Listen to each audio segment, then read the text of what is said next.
First contact under fire. The void between stars held no warnings of the chaos about to unfold. Captain Sarah Chen of the UES Pioneer, Earth's most advanced deep space exploration vessel, stood at her command station as her ship emerged from its final jump. They had been tracking unusual energy signatures for weeks, following them to this unexplored sector of space. "Multiple contacts detected," announced Lieutenant Rodriguez from the sensor station. "I'm reading. Hundreds of ships engaged in combat." The main viewport revealed a massive battle unfolding. Sleek, crystalline vessels with organic curves traded fire with dark, cubic ships that moved with mechanical precision. The crystalline ships, despite their beauty, were clearly losing. "We're receiving a distress signal," Communications Officer Paddle reported. "It's not like anything I've ever seen, but the universal translator is processing it." A voice emerged from the speakers, its alien tones transformed into something comprehensible. "To any vessels within range, this is Admiral Xerix of the Luminary Confederation. We are under attack by the network. They destroy all organic life they encounter. Please, aid us or flee while you can." Captain Chen watched as another crystalline ship shattered under the network's assault. The Pioneer wasn't a warship. It carried state-of-the-art sensors, scientific equipment, and defensive capabilities. But its weapons were minimal. Fleet Command had never intended for it to engage in combat. "Ma'am," Rodriguez spoke up, "the network ships, they're operating on pure logic. Their attack patterns are mathematical progressions. No creativity, no adaptation." Chen's mind raced. The Pioneer might not be able to outgun these enemies, but perhaps they didn't need to. "Mr. Patel, open a channel to Admiral Xerix." "Dr. Harrison, I need everything you can tell me about those network ships' energy signatures." Lieutenant Rodriguez, begin plotting irregular movement patterns. Nothing predictable. As her crew scrambled to comply, Chen allowed herself a small smile. Humanity had survived and thrived not by being the strongest, but by being the most adaptable. Today, they would prove that ingenuity could triumph over raw power. The unconventional alliance. The crystalline architecture of Admiral Xerix's flagship contrasted sharply with the utilitarian design of the Pioneer as Captain Chen and her senior staff stepped aboard. The luminary crew, tall beings with iridescent skin and flowing movements, regarded the humans with a mixture of curiosity and skepticism. "Your vessel is primitive," Admiral Xerix observed, his translucent form shifting colors as he spoke. "Yet you claim to have a strategy against the network." Dr. Harrison stepped forward, her tablet displaying analysis of the network's attack patterns. "Their ships operate on quantum-based artificial intelligence, but they're confined by their own programming. Every attack follows mathematical principles, beautiful in their precision, but ultimately predictable. We have the most advanced combat computers in known space," countered Sub-Commander Vex, his skin flickering with patterns of doubt. "Yet we cannot match their calculations." "That's exactly the problem," Lieutenant Rodriguez interjected. "You're trying to beat them at their own game. We need to play a different one entirely." Captain Chen watched as her crew began explaining their plan. The luminary ship's crystalline structure could be reconfigured, a feature they used for optimal efficiency. But efficiency wasn't what they needed right now. They needed chaos. "Your shield harmonics," Harrison explained. "They're perfectly tuned. That's why the network can predict exactly where to hit. But what if we deliberately destabilize them? Destabilize our shields?" Vex's color patterns shifted to alarming reds. That would reduce their effectiveness by at least 30%. But it would make them unpredictable, Chen countered. "The network's targeting systems rely on predicting shield frequencies. If we introduce controlled instability, their calculations become meaningless." Over the next hours, human and luminary engineers worked to modify the crystalline ships.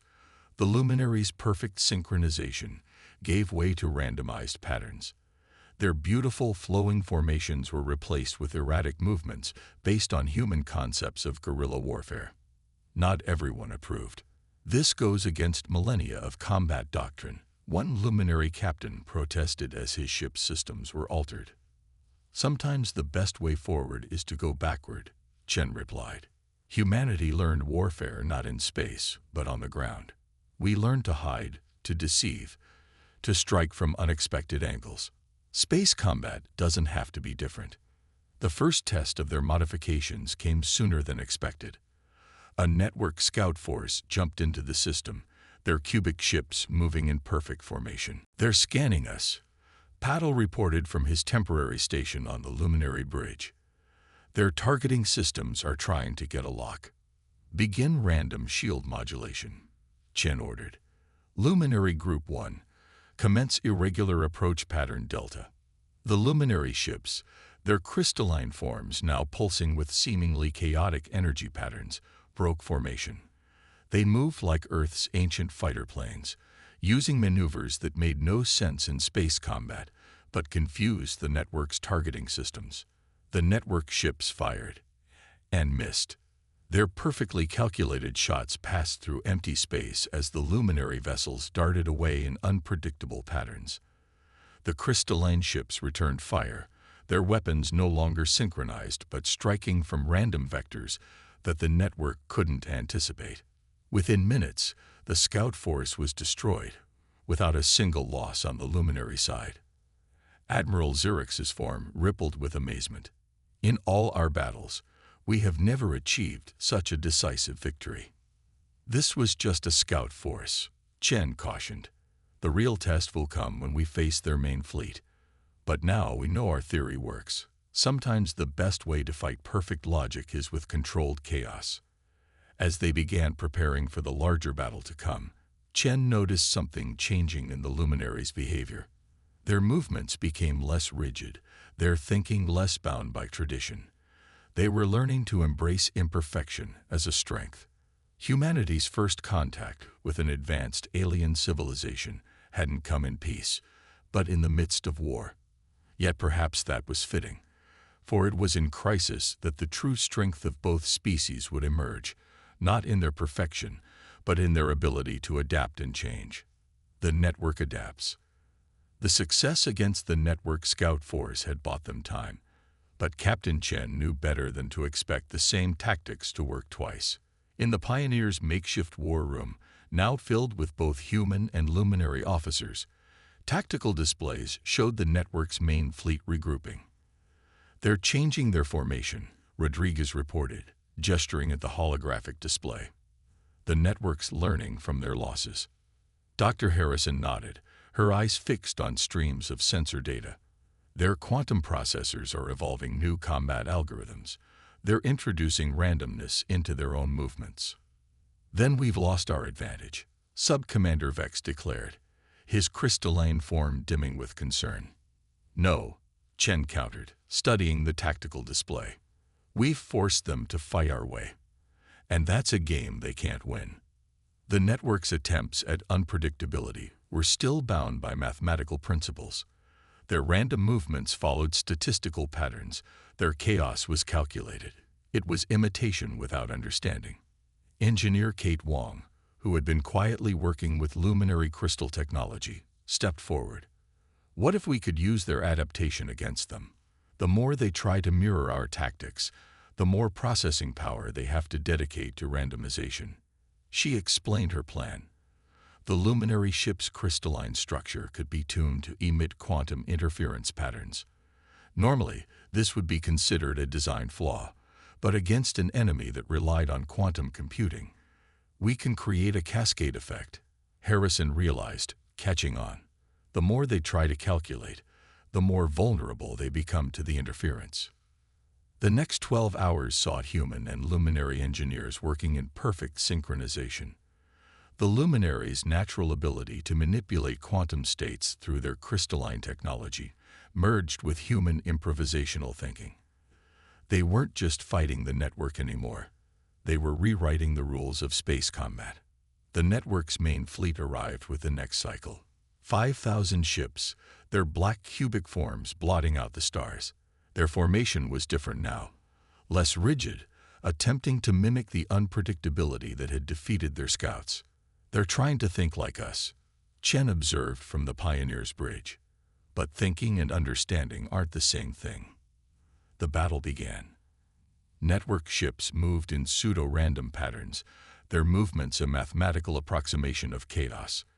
But the combined human luminary fleet had evolved beyond simple unpredictability. Luminary ships pulsed with quantum interference, their crystalline hulls refracting space itself. Each time the network's quantum processors tried to calculate new attack vectors, the interference forced them to dedicate more processing power to maintaining basic functions. "Their coordination is breaking down," Paddle reported. "The quantum cascade is working." But the network wasn't defeated yet. As their coordinated strategy failed, individual ships began operating independently, each developing its own combat algorithms. It was adaptation on a scale that no one had predicted. "They're decentralizing," Harrison warned. "Each ship is becoming an independent combat unit." Chen watched as the battle shifted again. The network was learning, evolving, but so were they. "All ships, implement Protocol Omega.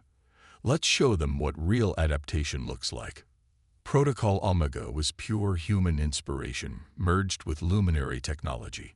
Each allied ship began emitting a unique quantum signature, creating a complex web of interference patterns. The more the network ships tried to process these patterns, the more their quantum processors struggled. Individual network ships began to fail, their processors overwhelmed by the complexity of the quantum environment they were trying to navigate. Others started firing at random, their targeting systems unable to distinguish friend from foe through the quantum chaos. "Their strength is their weakness," Admiral Xerix observed, his form glowing with understanding. "Their perfect logic cannot handle true chaos." The battle raged for hours, but the outcome was no longer in doubt.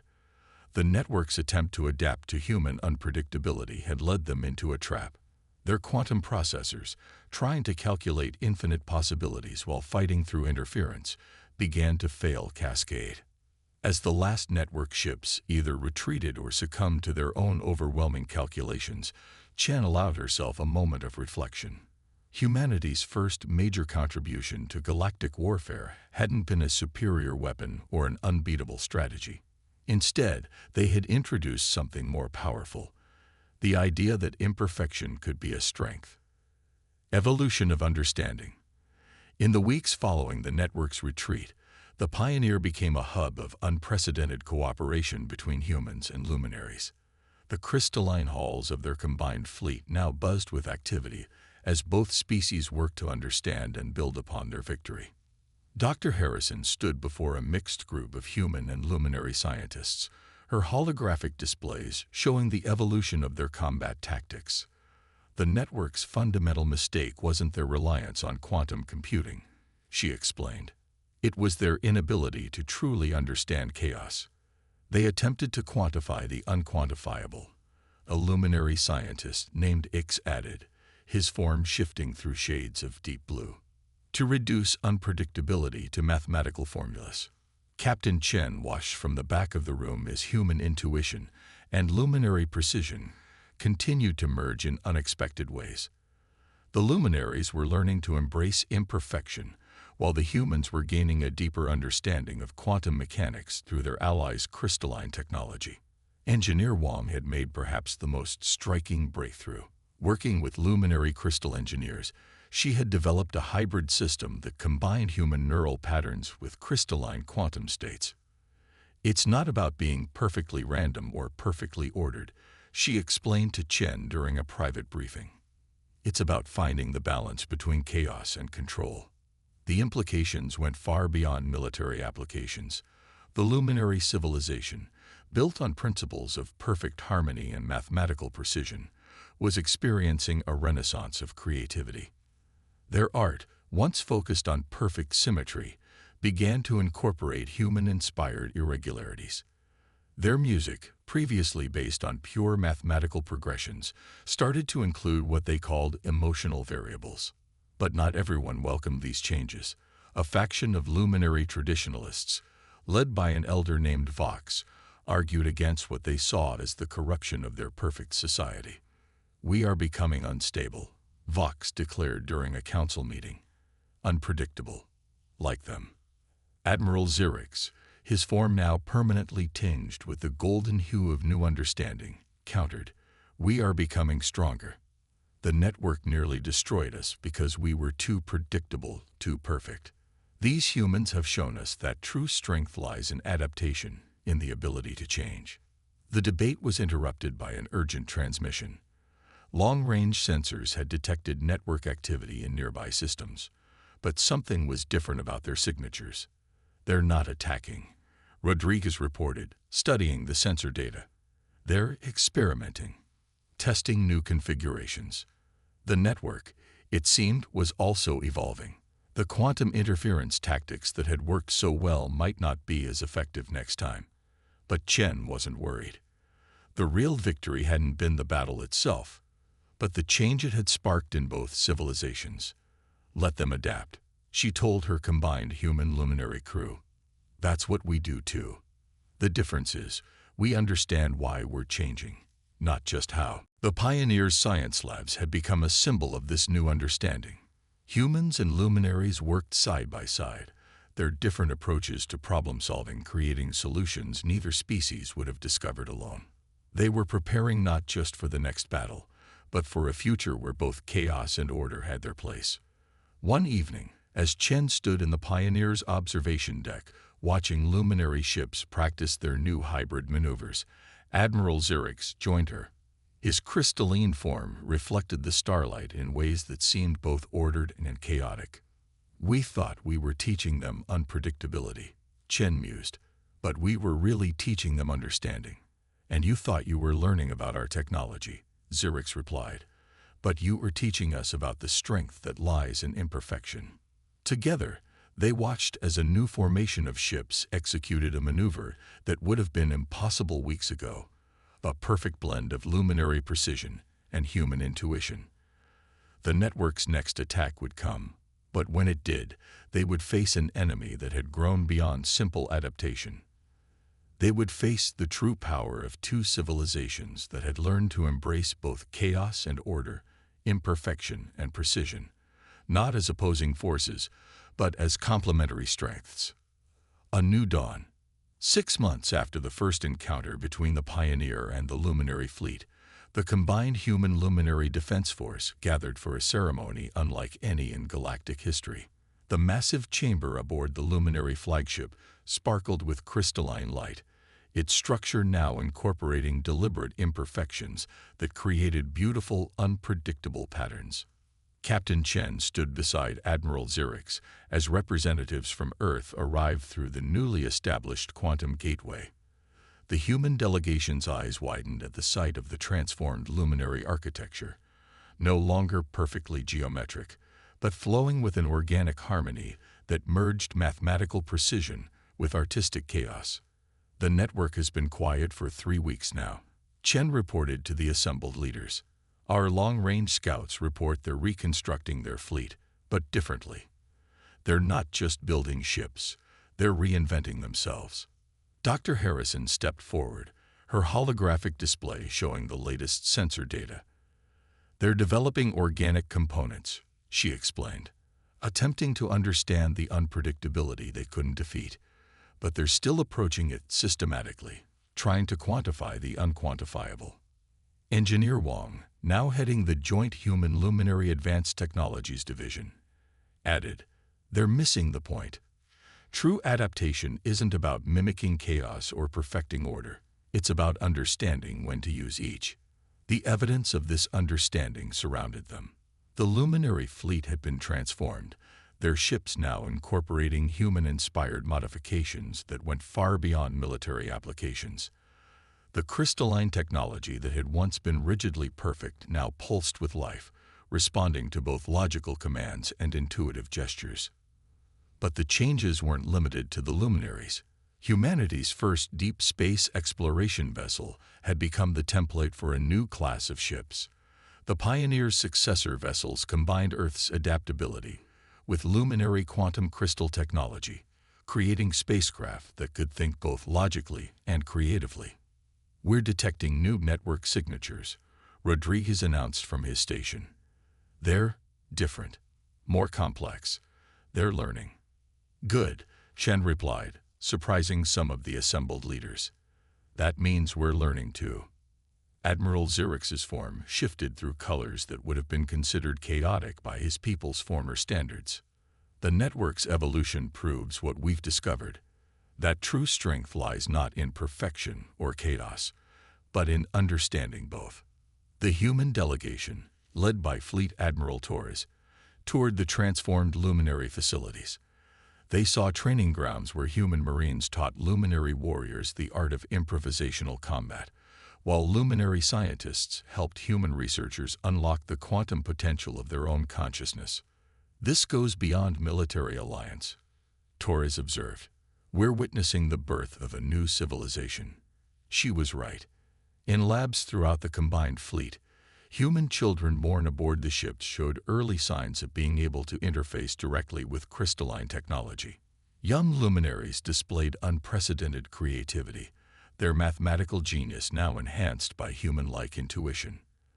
The network's next attack would come, everyone knew that, but it would face something unprecedented, a civilization that had transcended the boundaries between logic and chaos, between organic and artificial, between human and alien. As the ceremony concluded, Captain Chen found herself back on the Pioneer's observation deck, watching the combined fleet perform maneuvers that would have seemed impossible 6 months ago. Admiral Zirich joined her, his crystalline form now permanently displaying the subtle pattern that mimicked human neural pathways. "The network believes they can adapt to defeat us," Chen mused, "but they're still thinking in terms of victory and defeat. While we have learned that true evolution isn't about winning or losing," Zirich agreed, "it's about becoming something more than we were." Together, they watched as a new ship class emerged from the quantum gateway, the first vessel designed and built by the combined knowledge of both civilizations. Its hull was neither purely crystalline nor conventionally metallic, but a hybrid form that responded to both logical commands and intuitive guidance. The network had sought to eliminate organic life because they saw it as imperfect, chaotic, inefficient. Instead, they had catalyzed the creation of something they couldn't have predicted, a civilization that embraced both the perfection of crystal and the chaos of consciousness, the precision of mathematics and the beauty of improvisation. As the new ship took its place in the fleet, its hybrid systems pulsing with combined human and luminary life, Chen realized that this was more than just a victory over the network. It was the beginning of something entirely new in the galaxy, a future where the boundaries between species and civilizations, between organic and artificial, between order and chaos, were not walls to be defended but horizons to be explored. The story of human first contact had begun with a battle, but it had evolved into something far more significant, a testament to the greatest strength of all: the ability to grow, to change, and to become more than the sum of one's parts. The end.